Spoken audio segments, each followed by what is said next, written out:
You don't need more time to succeed, you need more focus. Deep work is the cheat code, and almost no one's using it. Let me show you how to make it your superpower. Most students keep track of how much time they spend studying. But while doing that, they often forget to ask, how well did I study? Cal Newport, author of the book Deep Work, says, work accomplished equals time spent times intensity of focus.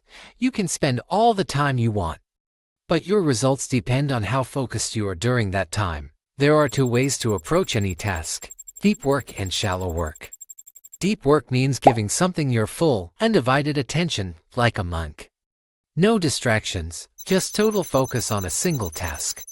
That's what produces high-quality results and helps you build valuable skills. Shallow work, on the other hand, is when your attention is scattered. For example, you're doing homework and your phone buzzes.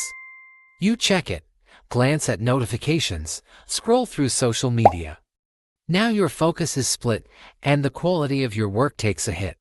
Here's the problem: most people spend their entire day doing shallow work. But if you train yourself to focus deeply, the results can be incredible.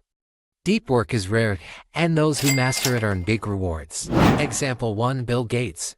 Back in the 1970s, he built the first version of BASIC in just 8 weeks. He was so focused on coding, he'd sometimes fall asleep at his keyboard. No distractions, no small talk, just deep work. That intense focus laid the foundation for a billion-dollar company. Example 2: J.K. Rowling. To finish writing Harry Potter, she checked into a hotel by herself. She found she could concentrate much better that way. It worked so well, she kept doing it. Many successful people rely on deep work, because deep focus leads to exceptional results. Today, it's harder than ever to focus. Smartphones constantly pull our attention in 100 directions. That means we spend most of our time doing shallow work. But if all you ever do is shallow work, success becomes almost impossible. So here's how to develop the ability to do deep work. Tip number 1: the myelin workout. Think about someone who works out every day. Over time, their muscles get stronger. Focus works the same way.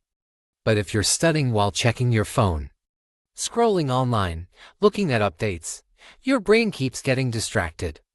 You start thinking things like, did they post something new? And boom, your focus is gone. Then, when you actually need deep focus, your brain doesn't cooperate. Why? Because you've been training the wrong muscle. Even if it's a small task, give it your full attention. Make that your habit, and your brain's focus muscle will grow. Eventually, you'll be able to finish in hours what others take days or weeks to complete. Tip number 2: attention residue. A few days ago, I had trouble concentrating, so I ran a little experiment. Instead of forcing myself to focus, I kept switching between tasks. It didn't work. Then I came across something in Cal Newport's book called Attention Residue. Your brain works like a muscle. If you only practice shallow work, that's what gets stronger. But if you train your ability to focus, it improves. Here's what it means. A scientist ran a study where 2 groups had to solve a puzzle. One group jumped right in. The other did a few small tasks first, then started. Guess who did better? The group with the clear head. Why? Because when you switch tasks, part of your attention stays stuck on the previous task. That leftover attention, the residue, reduces your focus. Tip number 3: routines.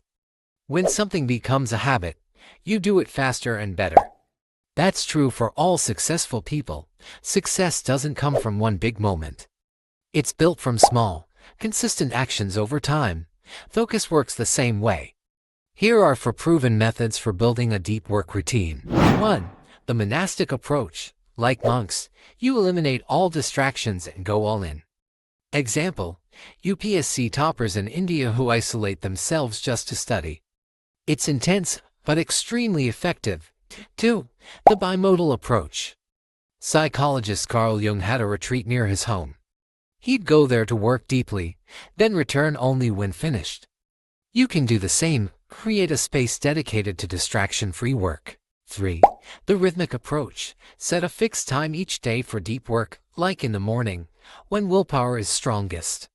Stick to it until it becomes part of your daily rhythm. 4. The journalist approach, for people with packed schedules. Whenever you get a free moment, jump straight into deep work.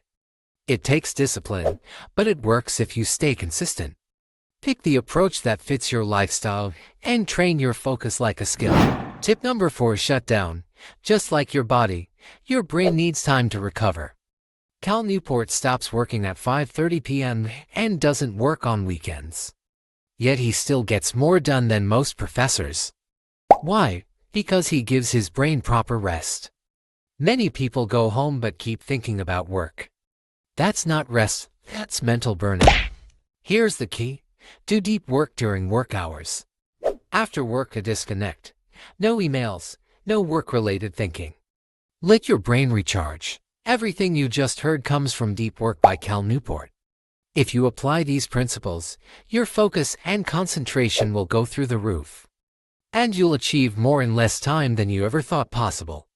If this helped you, give it a like and share it with a friend who's always busy but getting nowhere. Hit that subscribe button and turn on notifications. Until next time, stay focused and keep doing deep work.